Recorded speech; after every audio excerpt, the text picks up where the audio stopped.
2022년 4월 27일 수요일, 하나님 앞에 새롭게 시작하는 서광교회 새벽 묵상 말씀입니다.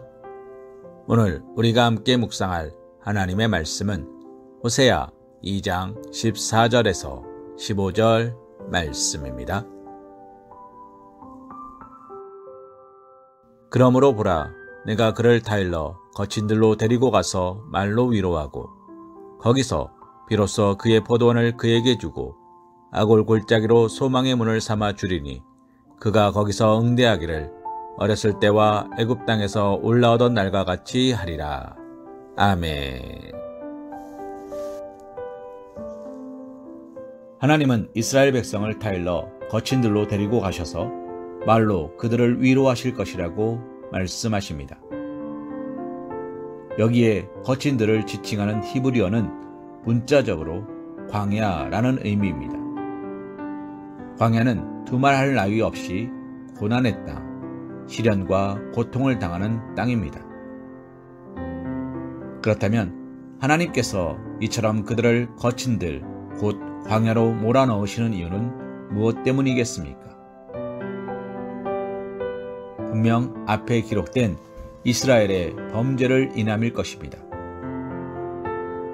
그러나 우리는 거친 들이란 표현 전후에 타일러라는 표현, 그리고 말로 위로하고란 표현이 제시되는 것에 주목해야 합니다. 이러한 표현들이 가지고 있는 의미는 그 거친 들이 바로 그들에게 있어 회복의 장소, 새롭게 시작하는 새 출발의 장소가 될 것이라는 사실입니다. 이것은 이스라엘의 과거 역사와도 긴밀한 연관을 가지고 있습니다. 사실상 광야는 본래 이스라엘 백성에게 있어 하나님의 은혜로 애굽에서 해방되어 홍해를 건넌 후 가나안 땅에 들어가기 전의 과정으로 주어진 것이었습니다. 그곳에서 이스라엘은 무수한 고난을 겪었지만 또한 하나님과 첫사랑의 언약을 맺었던 뜻깊은 장소입니다. 거기서 자신의 힘으로는 아무것도 할 수 없는 상황 속에서 오직 하나님이 공급하시는 것으로 부족함이 없는 삶을 살았고, 그들을 멸하고자 하는 수많은 외적들의 위협이 있었지만 그로 인해 멸망하기는커녕 그들은 도리어 하나님의 거룩한 인도와 완전한 보호를 생생하게 경험할 수 있었습니다. 그곳에서 율법을 받았고 그곳에서 계시의 말씀을 들었습니다.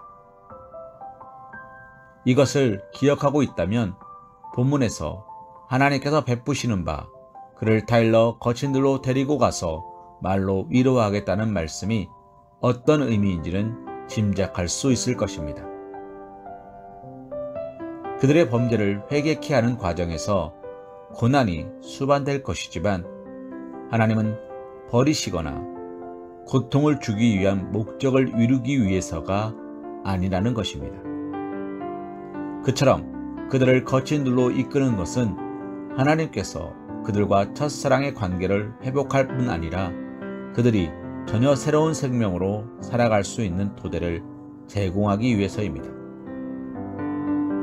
사랑하는 성도님, 거친 들, 광야처럼 척박한 환경으로 내몰린 적이 있으십니까?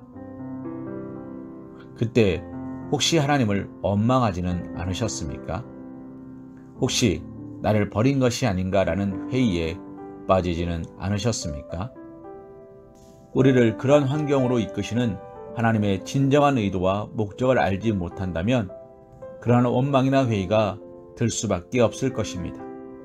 그러나 하나님은 결코 우리를 버리지 않으십니다.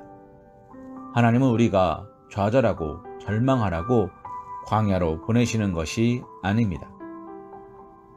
첫사랑을 상실해버린 자에게 첫사랑을 회복하라고 그런 환경으로 몰아넣으시는 것입니다. 우리가 하나님 외에는 아무것도 의지할 것이 없는 그런 상황에서 우리의 잘못된 과거를 진지하게 돌아보고 진실한 회개를 하며 하나님의 세미한 음성을 듣도록 하기 위해 하나님은 그런 적막한 곳으로 우리를 몰아넣는 방법을 택하신 것입니다.